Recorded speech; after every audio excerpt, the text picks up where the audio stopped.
I'm going to show you today how to do a backyard kind of style brisket. Let's go with the backyard style pork butt I'm doing. This, you don't, again, I'm injecting, you don't have to. Brisket, if you inject it, gives you a little bit more forgiving brisket. It kind of doesn't dry out as fast. This is a small brisket, probably choice or select, so I got to put as much moisture into it as I want to. Prime, Wagyu, no, you don't need to inject. But really, I wouldn't buy a Wagyu unless I'm cooking it for a comp. That's just, $200 brisket is crazy. Sometimes you can find a good prime for a good price. Those I wouldn't worry about injecting for your backyard. But for the choices select, I would definitely, and all this beef consomme and beef broth does is going to add just more beef flavor to it. It's not going to change the flavor of the brisket at all. This rub I'm going to use is actually the Weekend Bum rub, but he hasn't really released it to the general public yet. I'm one of the few privileged people that gets to test it and cook with it. I think he's going to call it the OG or the test. I don't know what he's going to call it. He has 2 rubs that you can buy for sale that are both amazing. Perfect, which I use on my ribs. And Hot Bum, which is going to be crazy, that I use on a lot of things that aren't barbecue related. Like I put it in pasta or biscuits and gravy or stuff like that. That add a little heat to it that I like. My family's not huge on barbecue or spice on barbecue. This, put about a medium coat down. Then the next one I'm going to use is Butcher Barbecue, which most of you know. I just used his pork injection. He's got all kinds of good rubs. Texas Bark is great. That's probably one of my favorites, but I'm not using that one today just because I feel like using these. Like I said, steak and brisket, Butcher Barbecue. He has a website, or go to any barbecue store, and you can pretty much find his stuff. Like I said, Grilling Addiction's great. I use this private seasoning on pork butt. I know I'm talking a lot as I'm putting this down. About a medium coat. You can see all the salt and the garlic and all that. And last one I'm going to use is King Louie's Meat Apostle, the King's Blend. I've used this as an injection before too. It's going to give it that kind of reddish color. And so all this is about ready to go on. See that red color. And yes, I put a decent amount of rub on it. But one thing I will say, this still probably will not be enough spice for brisket. Brisket just takes a heck of a lot of salt and seasoning. So it's hard to get a brisket too salty. All right, today we are going to cook this on our Hunsaker smoker. Open the exhaust. That's to start. Down here is to start, which is where you want it at. Basically, you want as much airflow in the very beginning to get this up and going. Close that, a little bit of lid. I normally use fire starters, and yes, I've cooked on it. It's not a brand new drum. I cleaned it before my last comp, so I've had 2 or 3 cooks on it. It'll probably get cleaned here in, I don't know, a couple more cooks.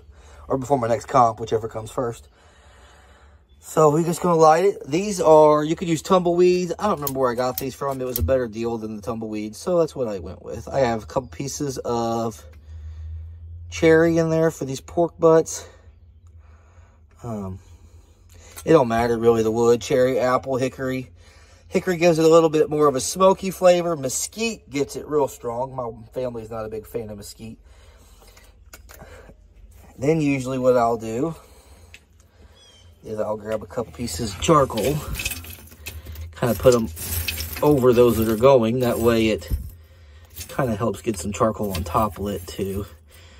I know it's getting it all around it too, but it gets a couple pieces of charcoal lit. All right, next this is the diffuse or the vortex plate, because this is a vortex smoker. It actually spins the air as it cooks and it lets it cook faster. This is the one-of-a-kind vortex smoker. Mark Hunsaker makes them. He's out of Columbia, Missouri. Hunsaker smokers. You definitely should check these out. Once you get these dialed in, and I will show you it, at about 300, they will not, I mean, you could take a nap for 2 or 3 hours and they won't move. All right, baskets in. I didn't painstakingly show you that part. There's a 5-rack system. We're already starting to smoke up a little here. I'm going to leave this lid open for about 15 minutes. And then I'll come back out, close the lid, let her climb. We are sitting right at 250 degrees. I might have to do a little trick, and this just goes to show you not everything goes okay. I'd open it again for about 5-6 minutes just to let that kind of get a little more airflow to come up the temp faster. Not that it wouldn't have on its own, but I was tired of waiting and I wanted to get it up there faster. So now we're sitting about 250. Probably another, I'd say in about 5 minutes I'll be ready to put meat on. So she's running right at 300 degrees. So here's what I do. There's a little thing on the bottom that takes the start to run. So your intake's about halfway. And then you pretty much choke this down to about a pinky finger width. Not even that, almost. I have to do a little adjusting on the exhaust sometimes, but that's about where you want it.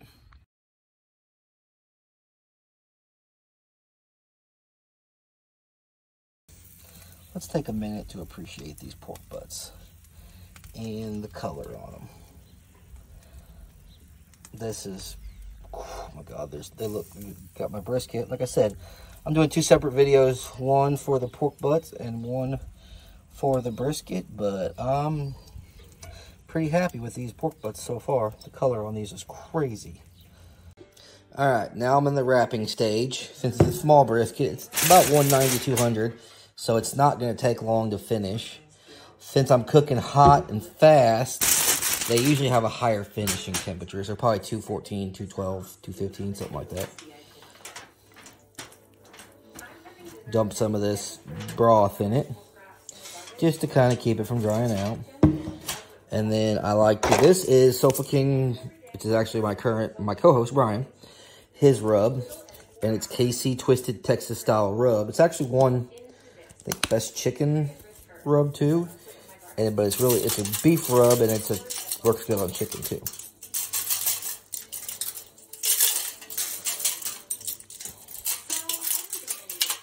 A little bit of that.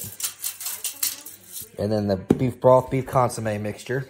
Again, this is brisket for your backyard. It's not comp. I didn't inject it with phosphates and stuff like that. All right, let's see how this brisket tastes. I'm gonna use a regular knife. I don't like to use an electric one. She has some moisture to her. Like I said, this is a select choice. I don't know, it came from a butcher, a home farm, so it's not graded, obviously. Has some good jiggle to it, but it's not, like I said, overly moist, like overly juicy. But like I said, I'm also running a pretty cheap cut of brisket. So what I do is I save the au jus sauce. And so one thing you will learn with brisket is as soon as you start slicing it, it starts drying out, oxidizing. This right here is a fat separator. It separates the fat on top from the juice on the au jus on the bottom. So I'm just kind of coating the brisket with this. I'm also going to bring some out, that way they can put across it, just because nobody likes dry. So that way they'll have a good brisket that isn't dry and has good flavor to it. But that's how you go through a backyard style brisket.